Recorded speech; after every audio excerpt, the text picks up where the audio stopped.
अगर आप लोगों का सहयोग मिला, आप लोगों का साथ मिला, आपका आशीर्वाद मिला और 2029 में अगर आपने इंडियन नेशनल लोकदल पार्टी की सरकार बना दी, तो मैं आज कह के जाता हूं, मैं सबूतों के साथ इन लोगों के खिलाफ ऐसी सख्त कार्रवाई करूंगा कि ताज जिंदगी जेल में काट करके आएंगे, जिंदा नहीं आएंगे बाहर। हमने सारे इंतजाम कर लिए। उसका कहने का भाव यही था कि अब हुड्डा को जैसे हम चाहेंगे मरोड़ लेंगे, जैसे हम चाहेंगे इसको आगे लगा लेंगे। भूपेंद्र सिंह हुड्डा जब सत्ता में था और जब सत्ता से बाहर हो रहा था, तो कैसे फिर से सत्ता में बना रहे, उसके लिए उन्होंने 5 जातियों को 10% आरक्षण देने की बात कही थी। आपकी सरकार बन रही थी उस वक्त, लेकिन बदकिस्मती थी, इस भारतीय जनता पार्टी ने षड्यंत्र के तहत हमारी पार्टी में कुछ ऐसे कमजोर लोग थे जो कहीं ना कहीं मौकापरस्त भी थे, स्वार्थी थे, जो सत्ता में आने के लिए, सत्ता का सुख भोगने के लिए बीजेपी के साथ साठगांठ कर रहे थे।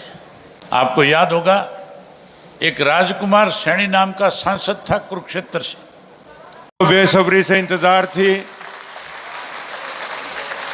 वो नेता चौधरी अभय सिंह चौटाला आप लोगों के बीच में अपनी बात रखेंगे। उससे पहले 2 नारियां की अपील करूंगा। आपका जितना होगा उससे ज्यादा हौसले में फिर बोलेंगे। चौधरी अभय सिंह चौटाला जिंदाबाद, चौधरी अभय सिंह चौटाला जिंदाबाद,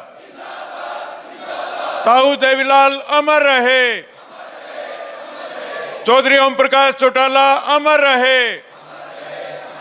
धन्यवाद। आदर और सम्मान के योग इंडियन नेशनल लोकदल पार्टी के राष्ट्रीय संरक्षक प्रोफेसर संपत सिंह जी, जिला के अध्यक्ष पूर्व मेरे मंत्री चौधरी रामपाल माजरा जी, पार्टी के राष्ट्रीय संगठन सचिव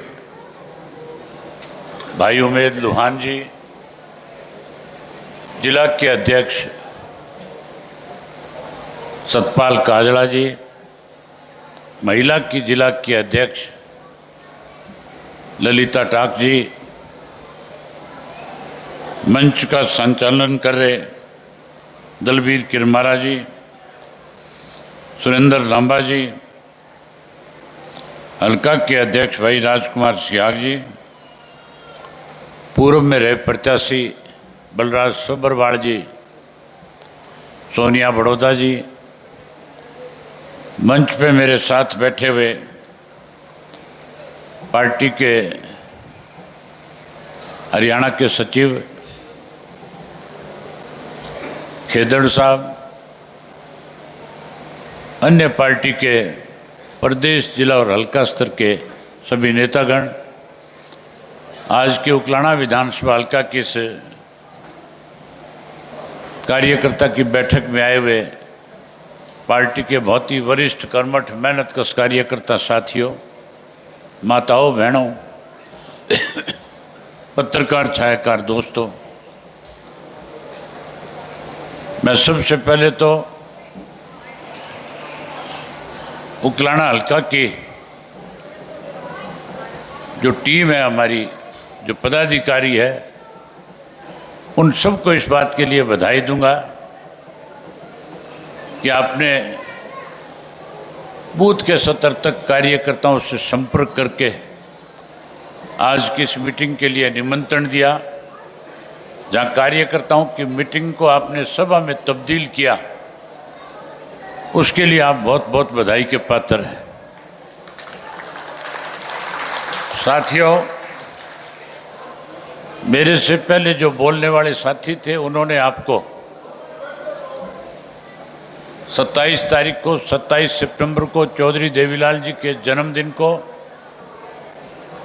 जिसे हम सम्मान दिवस के रूप में मनाते हैं, उस सम्मान दिवस का आपको निमंत्रण दिया। मैं भी आज आपको 27 तारीख का निमंत्रण देने आया हूं। उम्मीद करूंगा कि इस उकलाना विधानसभा क्षेत्र से हजारों की संख्या में माताएं, बहनें और बुजुर्ग नौजवान साथी मिलकर के चौधरी देवीलाल जी के प्रति अपने श्रद्धा सुमन अर्पित करने का काम करेंगे। मेरे से पहले खुल करके आपको यह भी बताया गया कि इस प्रदेश में तीसरी बार बीजेपी की सरकार कैसे बनी, इन 2 वर्षों में किस किस्म के हालात प्रदेश के रहे, हमें कौन कौन सी दिक्कत और कठिनाइयों का सामना करना पड़ा, ये सारी बात अगर मैं आपके सामने दोहराऊंगा तो बहुत लंबा समय लगेगा। साथियों, बीजेपी की सरकार बनने के बाद महंगाई बढ़ी है, भ्रष्टाचार बढ़ा है। बीजेपी की सरकार बनने के बाद कानून व्यवस्था खत्म हुई है। बीजेपी की सरकार बनने के बाद पढ़े लिखे नौजवान बच्चों के लिए रोजगार नहीं है और बीजेपी की सरकार बनने के बाद अपराध बढ़ा है, नशा बढ़ा है। हर वर्ग के लोग दुखी हैं, परेशान हैं, इस सरकार को बदलना चाहते हैं। किसान दुखी है, मजदूर दुखी है, व्यापारी दुखी है, कर्मचारी दुखी है, स्कूल और कॉलेज में पढ़ने वाले बच्चे भी परेशान हैं। ये माताएं बहनें भी बीजेपी की सरकार को बदलना चाहती है। भाजपा की सरकार पहली बार कैसे बनी, आपको याद होगा 2014 में लोकसभा का जब चुनाव हो रहा था, उस चुनाव से पहले कांग्रेस पार्टी के लोगों ने बड़े बड़े स्कैम किए थे और उन स्कैमों की वजह से भारतवर्ष की दुनिया में बदनामी हो रही थी। भ्रष्टाचार उस वक्त चरम सीमा पे था। मोदी ने यह कहा था कि मैं भ्रष्टाचार पे नकेल डालूंगा। आम आदमी का वोट कैसे मिले, इसके लिए मोदी जी ने कहा था कि इस कांग्रेस के राज में काला धन जो लोगों ने इकट्ठा किया, विदेश के बैंकों में जमा कराया, उस काले धन को वापस लाऊंगा, गरीब आदमी के खाते में 15-15 लाख रुपया जमा कराने का काम करूंगा। उसके साथ साथ ये भी कहा था कि किसान की फसल की कीमत 2 गुना कर दूंगा, स्वामीनाथन की रिपोर्ट लागू कर दूंगा। पढ़े लिखे नौजवान बच्चों से कहा था कि 2 करोड़ को रोजगार और नौकरी दूंगा। इन माताओं बहनों से भी कहा था महंगाई पे रोक लगा दूंगा, गैस के सिलेंडर सस्ते कर दूंगा। हर वर्ग को लालच दिया गया था। लोगों ने मोदी की बात पे यकीन किया, सरकार बना दी। 4 महीने के बाद हरियाणा में चुनाव था, हरियाणा प्रदेश में भी बीजेपी की सरकार बन गई। बीजेपी की सरकार बनने के बाद जहां किए हुए वायदे पूरे करने चाहिए थे, वायदे पूरे करने के बजाय हरियाणा प्रदेश के अंदर जात पात, मजहब और धर्म का जहर फैलाना शुरू कर दिया। आपको याद होगा एक राजकुमार सैनी नाम का सांसद था कुरुक्षेत्र से, उसको ये कहा गया था कि प्रदेश भर में जाओ और 35 और 36 जात का नारा लगा करके लोगों के अंदर भ्रम पैदा करो, आपसी भाईचारे को तोड़ने का काम करो। साथियों, आपको याद होगा भूपेंद्र सिंह हुड्डा जब सत्ता में था और जब सत्ता से बाहर हो रहा था तो कैसे फिर से सत्ता में बना रहे, उसके लिए उन्होंने 5 जातियों को 10% आरक्षण देने की बात कही थी, जिसमें जाट था, बिश्नोई था, आपका त्यागी था और उसके साथ रोड था, और जिसको मुड़ा जाट आपा कहते हैं, जो मुसलमान थे, वो भी था। इन 5 जातियों को कहा था कि तुम्हें 10% अलग से आरक्षण दूंगा, और आधे अधूरे कागजात तैयार करके घोषणा कर दी कि आपको 10% आरक्षण दे दिया गया। वोट का लालच था कि चुनाव में कैसे वोट लिया जाए। बीजेपी की सरकार बन गई, लोग सुप्रीम कोर्ट में चले गए और सुप्रीम कोर्ट से वो आधा अधूरा आरक्षण जो था वो खत्म कर दिया गया। जब वो खत्म हुआ तो इन 5 जातियों के लोगों ने जाकर के मुख्यमंत्री से मिलने का काम किया और पूछा कि बताओ, आप इस आरक्षण को दोबारा लागू करोगे या सुप्रीम कोर्ट ने जो खत्म कर दिया इसी को आगे बढ़ाओगे।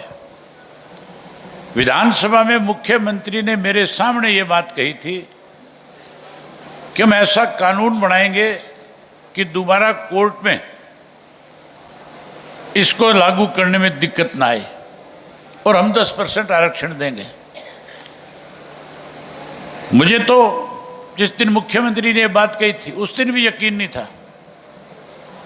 मैंने तो खुल करके मुख्यमंत्री से कहा था कि अगर आपके मन में कोई खोट नहीं है तो आपको आज इस बात की घोषणा कर देनी चाहिए विधानसभा में, हम इसमें लीगल राय ले लेंगे और इसकी एक समय सीमा तय कर दो कि इतने दिन में हम दोबारा आरक्षण दे देंगे। मुझे कहने लगा, आप मेरी बात पे विश्वास करो, हम जल्दी करेंगे। 2 साल निकल गए।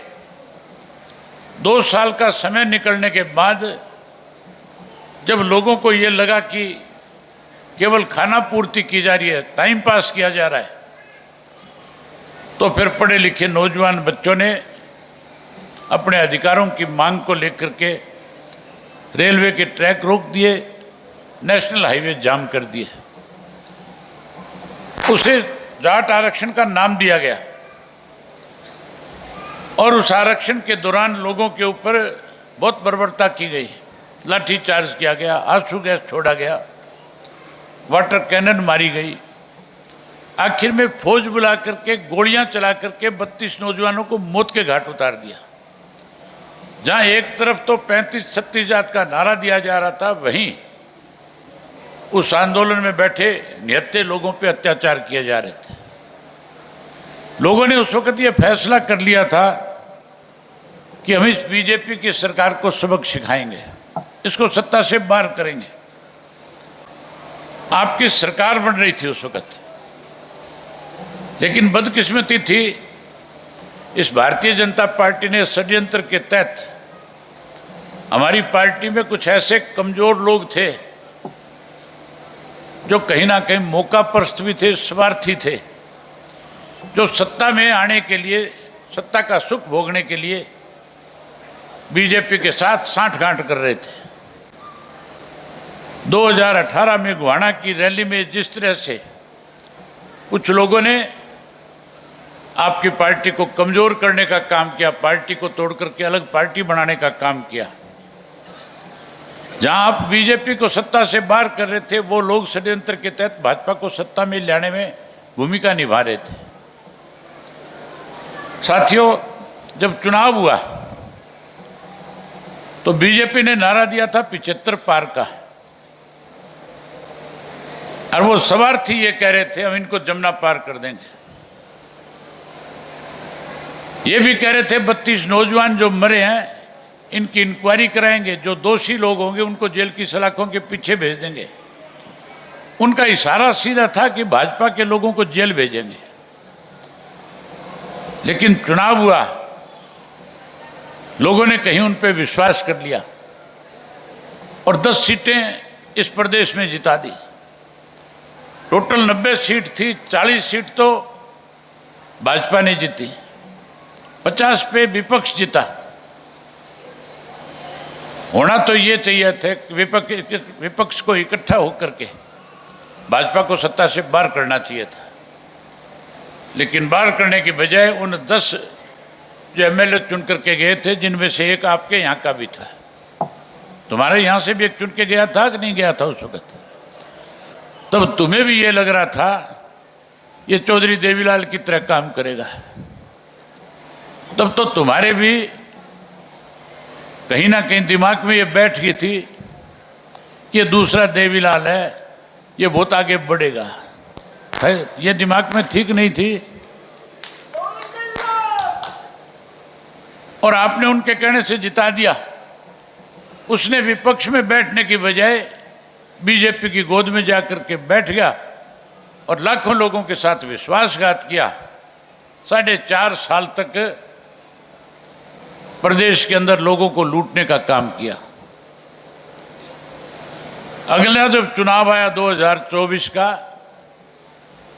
तो लोगों ने मन ही मन गांठ बांध ली थी इस बात की कि जिनको गलती से 10 जिता करके दिए थे, इनका तो सुपड़ा साफ करेंगे, इनकी हालत तो ऐसी कर देंगे कि दोबारा कहीं जाकर के वोट मांगने के लिए भी खड़े नहीं होंगे।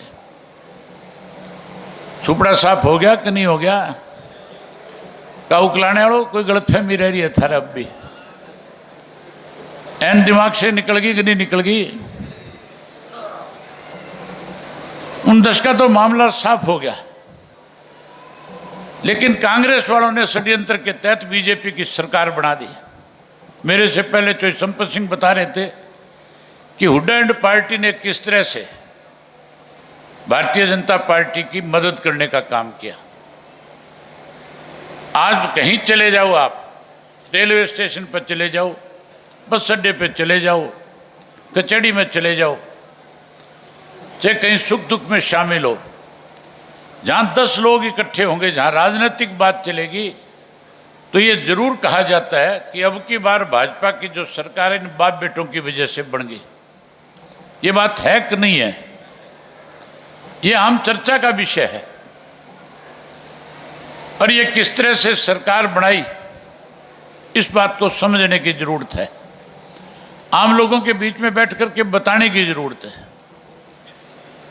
कांग्रेस जी कई दफा ये कह देते हैं सामने से, हुड्डा ने कैसे बना दी, तो आप उनको खुल के ये बता सकते हो कि हुड्डा ने कैसे षड्यंत्र किया, कैसे मदद करी। साथियों, चुनाव से पहले सर्वे कराए जाते हैं और सर्वे की जब रिपोर्ट आती है, उस रिपोर्ट के आधार पे हर राजनीतिक दल जो है उस पर अपनी कहीं ना कहीं रूपरेखा तैयार करता है। जब सर्वे कराया गया और सर्वे की रिपोर्ट आई,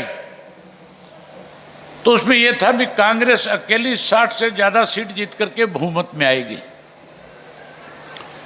आम आदमी के दिमाग में था कि कांग्रेस सरकार बना लेगी। और हम बारी बारी आपसे कह रहे थे ये भूपेंद्र सिंह हुड्डा षड्यंत्र के तहत भाजपा की मदद करेगा, लेकिन लोग हमारी बात पे विश्वास नहीं कर रहे थे। हुड्डा हमारे खिलाफ प्रचार करता था, ये तो वोट काटने वाले हैं, ये तो भाजपा की बी टीम है। और हुड्डा की बात पे कहीं भरोसा कर रहे थे लोग। कांग्रेस को बिना मांगे वोट मिल रहे थे। जब सर्वे की रिपोर्ट आई तो उसमें जहां 60 सीट कांग्रेस की दिखाई जा रही थी, वहां यह भी था कि मौजूदा जो कांग्रेस के 30 विधायक हैं, इन सबको अगर दोबारा टिकट दे दिया तो इनमें आधे से ज्यादा हार जाएंगे। 18-20 हार सकते थे। और भाजपा वालों को जब ये पता लगा कि इनके मौजूदा विधायकों को सबको टिकट मिल गया, तो तुम्हारा दाव फेर लग सकता है। उन्होंने ईडी की रेड हरियाणा प्रदेश में करवाई और उस ईडी की रेड में रामप्रस्ता नाम की एक कंपनी थी, उसके घर से जो दस्तावेज बरामद हुए उसमें हुड्डा के भतीजे का नाम था। हुड्डा का भी उन कागजों में नाम आया था। हुड्डा के खिलाफ, हुड्डा के भतीजे के खिलाफ पर्चा दर्ज हो गया और पर्चा दर्ज करके ईडी वालों ने पकड़ा नहीं, गिरफ्तार नहीं किया, बल्कि ये कह दिया कि अगर जेल की सलाखों के पीछे जाने से बचना चाहते हो तो फिर बीजेपी के नेताओं से संपर्क करो। हुड्डा रातों रात अमित शाह के घर पहुंच गया। अमित शाह से कहने लगा, बताओ मैं क्या मदद कर सकता हूं आपकी। अमित शाह ने सीधा आदेश दे दिया कि जाओ पहले जो 30 तुम्हारे सिटिंग एमएलए हैं, इन सब की टिकट का ऐलान करा करके आओ। अगर इनका ऐलान नहीं कराओगे तो चलते चुनाव में जेल की सलाखों के पीछे भेज दूंगा। हुड्डा सीधा राहुल गांधी के घर गया, रात को ही जाकर के कहने लगा कि अगर आज रात को हमने इन सारे एमएलए की टिकटों का ऐलान नहीं किया तो कल सुबह इनमें आधे से ज़्यादा भाग जाएंगे, कांग्रेस में भगदड़ मच जाएगी, और जब भगदड़ मचेगी तो आज जो हम सत्ता की तरफ बढ़ रहे हैं उसमें रुकावट आ जाएगी। राहुल गांधी ने हुड्डा की बात पे विश्वास भरोसा किया और रात को टिकटें अनाउंस कर दी। ये टिकटें रात को अनाउंस हुई थी कि नहीं हुई थी? अनाउंस हुई थी ये सारी टिकटें। जब अनाउंस होगी तो अगले दिन मनोहर लाल खट्टर का बयान आया था कि अब हमारी सरकार बनेगी तीसरी बार, हमने सारे इंतजाम कर लिए। उसका कहने का भाव यही था कि अब हुड्डा को जैसे हम चाहेंगे मरोड़ लेंगे, जैसे हम चाहेंगे इसको आगे लगा लेंगे। पहले तो ये टिकटें अनाउंस करवाई, फिर 9 ऐसी टिकटें काटी गई जो कांग्रेस के प्रत्याशी जीतने वाले थे उनकी टिकट काट दी और उनकी जगह ऐसे डम्मी लोगों को खड़ा कर दिया जो चुनाव हार गए। सबके तो नाम बताऊंगा तो टाइम लग जाएगा। नलवा तुम्हारे नजदीक है ना, हिसार में आता है नलवा। नलवा से सबसे मजबूत दावेदार चौधरी संपत सिंह थे कांग्रेस की टिकट के, थे कि नहीं थे? इनको अगर टिकट दे दिया जाता तो 100% जीत जाते। इनका टिकट काट दिया और उसे एक बाहर के व्यक्ति को मान है कोई, उसको टिकट दे दिया। जो स्कूल चलाता था उसका स्कूल वाले से पैसे ले लिए, उसको दे दिया कि नहीं दे दिया था, और वो हार गया। ऐसे 9 हराए, 9 और ऐसे फिर हराए थे जो कहीं चुनाव जीत रहे थे, राहुल गांधी से टिकट लेकर के आए थे। ये उचाना भी तुम्हारे यहाँ नजदीक है कि नहीं है? उचाना से विजेंद्र नहीं जीत रहा था क्या? इसके खिलाफ 3 खड़े कर दिए और वो तीनों जो खड़े किए थे वो 60,000 वोट ले गए और ये विजेंद्र 32-35 वोट से हार गया था। ऐसे 9 हराए, तब जाकर के बीजेपी की सरकार इस प्रदेश में तीसरी बार बनी। उससे भी और 4 कदम आगे बढ़ गया। अब तो इसने साफ कर दिया कि मैंने हर हालत के अंदर बीजेपी के एजेंट के रूप में काम करना है। अब जब राज्यसभा का चुनाव हो रहा था, उस राज्यसभा के चुनाव के अंदर ऐसा गणित बिठाया कि इसने 9 एमएलए जो है कैसे बीजेपी के पक्ष में वोट डालें और कैसे बीजेपी वाला दूसरा जीत जाए। उसके लिए साथियों 5 के तो वोट डलवा दिए, 4 के कैंसिल करा लिए। ये तो बीजेपी का एक वोट कैंसिल हो गया, इसलिए वो जीत गया था, अदरवाइज तो वो भी हार जाता है। हार जाता कि नहीं हार जाता? ऐसे जुगाड़ बिठाया इसने, इस तरह से इसने मदद करी। और मेरे बारे में ये कहता था कि तो वोट काटने वाले हैं, बीजेपी की बी टीम है। जब मैंने इस हुड्डा की पोल खोलनी शुरू करी, जब लोगों को बताया खुल के, तो बहुत चिरमराट उठा, बहुत पेट में दर्द होया। फिर मुझे कहने लगा कि मैं नोटिस दूंगा, और ये भी कहने लगा कि कोर्ट में खींचूंगा, घसीटूंगा। और फिर ये भी तैश खो बैठा और कहने लगा देख लूंगा क्या। जब मुझे साथियों ने बताया हुड्डा तो देखने की बात करे है। मेरा रोहतक का प्रोग्राम था मैम का, मैंने मैम में लोगों के बीच में जाकर के बात बताई और मैंने उनसे पूछा मैं झूठ बोल रहा हूँ, हुड्डा झूठ बोल रहा है? लोग कहने लगे हुड्डा झूठ बोल रहा है। तुम भी बताओ मैं ठीक हूँ, हुड्डा ठीक है? जो बात मैं कह रहा हूँ वो ठीक है कि नहीं है? जब मैंने ये सारी बातें कही तो उसको बड़ी तकलीफ हुई और उसने कहा मैं देख लूंगा। तो मैंने रोहतक में जाके सीधा कहा, मैं बोला भाई 4 दिन रोहतक में रहूंगा, बता कहाँ देखेगा, वहीं आ जाऊंगा।